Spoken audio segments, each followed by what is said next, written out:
Hemat cerdas tanpa tersiksa gengsi. 4 cara ibu rumah tangga hemat tanpa terlihat miskin. Sebelum lanjut, tolong klik subscribe dan like ya Bu. Dan kalau video ini manfaat, bantu share ke teman-teman yang lain ya. Nah, sekarang kita lanjut. Wah, ketemu lagi nih Bu.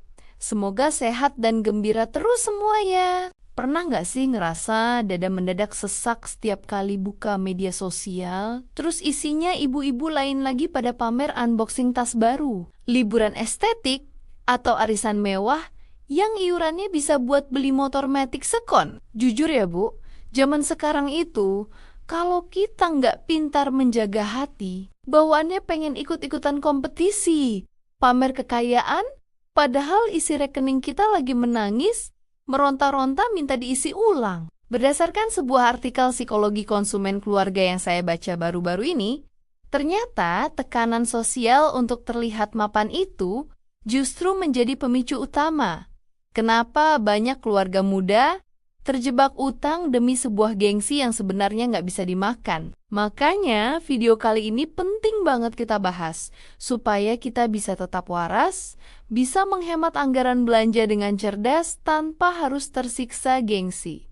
Apalagi sampai dicap miskin atau pelit sama tetangga sebelah rumah yang mulutnya suka lebih tajam daripada silet cukur. Yuk kita kupas tuntas 4 jurus rahasia biar dompet kita tetap tebal, tapi gaya kita tetap kelihatan elegan dan berkelas di mata pergaulan emak-emak. Cara nomor 1, ibu-ibu harus mulai menguasai seni, menolak ajakan kumpul-kumpul yang kedoknya silaturahmi, tapi ujung-ujungnya cuma ajang pamer harta dan gosip tidak bermutu. Menolak itu ada tekniknya Bu. Jangan langsung bilang kita nggak punya uang, karena itu bisa bikin harga diri kita langsung anjlok ke dasar bumi, dan memicu gosip baru kalau keluarga kita lagi bangkrut. Contoh realnya begini, kalau ada yang ajak nongkrong di kafe mahal yang harga kopinya setara dengan jatah susu anak seminggu, ibu bisa cari alasan logis, seperti ada jadwal antar anak les,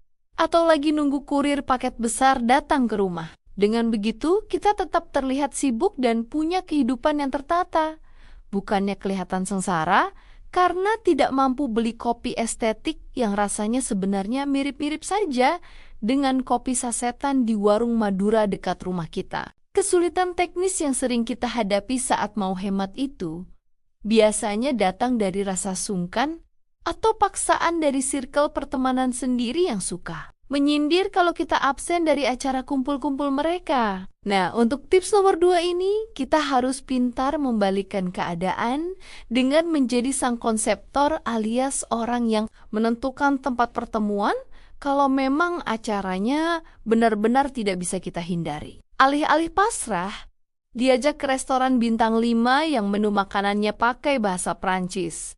Sampai kita bingung cara bacanya, ibu bisa langsung berinisiatif mengusulkan tempat makan lokal yang punya konsep unik, tapi harganya ramah di kantong. Katakan saja kalau ibu tahu ada tempat makan tersembunyi yang lagi viral dan punya suasana alami yang bagus banget buat foto bersama untuk diunggah ke media sosial nanti. Teknik ini sangat cerdas karena ibu tetap terlihat sebagai orang yang gaul dan tahu tempat hits.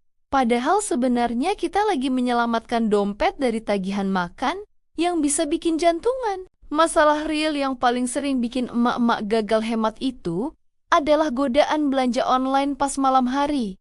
Ketika anak-anak sudah tidur dan suasana rumah lagi tenang-tenangnya, nggak bisa dimungkiri ya Bu, jempol kita ini suka punya pikiran sendiri kalau sudah buka aplikasi belanja. Lihat diskon sedikit, langsung dimasukkan ke keranjang, sampai totalnya jutaan rupiah. Maka dari itu, cara nomor 3 adalah menerapkan sistem jeda 3 hari sebelum menekan tombol bayar. Untuk setiap barang non-primer yang sangat ingin ibu beli saat itu. Contohnya, kalau ibu lihat ada baju gamis model terbaru yang warnanya lucu banget, masukkan dulu ke keranjang lalu tunggu sampai 3 hari untuk melihat apakah ibu memang benar-benar butuh baju itu atau cuma lapar mata belaka. Biasanya setelah 3 hari, rasa kepengen itu akan hilang sendiri karena kita sudah disibukkan lagi dengan urusan mencuci baju atau menyetrika pakaian segunung yang gak ada habisnya. Lanjut ke nomor 4. Ini adalah taktik yang sangat elegan, yaitu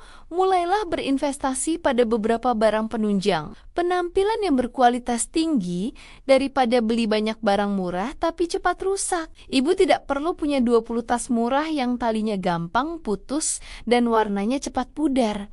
Karena itu justru membuat kita terlihat boros dan tidak rapi saat memakainya ke acara formal. Cukup miliki 1 atau 2 tas dengan model klasik yang kokoh dan berwarna netral seperti hitam atau coklat, sehingga bisa dipadukan dengan baju apa saja dan tetap memberikan kesan mewah saat ibu menggunakannya. Percaya deh Bu, kalau memakai satu barang yang terlihat berkelas secara berulang-ulang, itu jauh lebih terhormat daripada ganti-ganti barang setiap hari.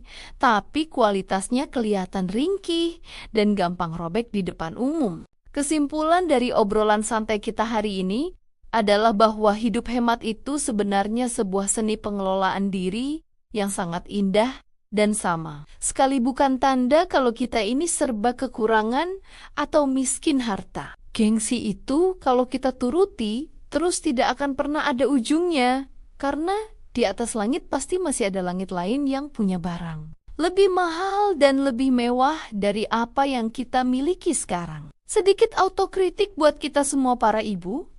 Kadang kita ini terlalu sibuk mencari pengakuan dari orang lain yang sebenarnya tidak terlalu peduli dengan kebahagiaan sejati rumah tangga kita sendiri. Mari kita mulai melatih diri untuk lebih reflektif dan sadar bahwa kedamaian pikiran saat melihat saldo tabungan yang aman itu jauh lebih nikmat daripada pujian palsu dari orang lain atas barang mewah yang kita beli dengan cara memaksakan diri. Kita harus tetap optimis dan penuh semangat dalam menjalankan peran sebagai Menteri Keuangan Keluarga.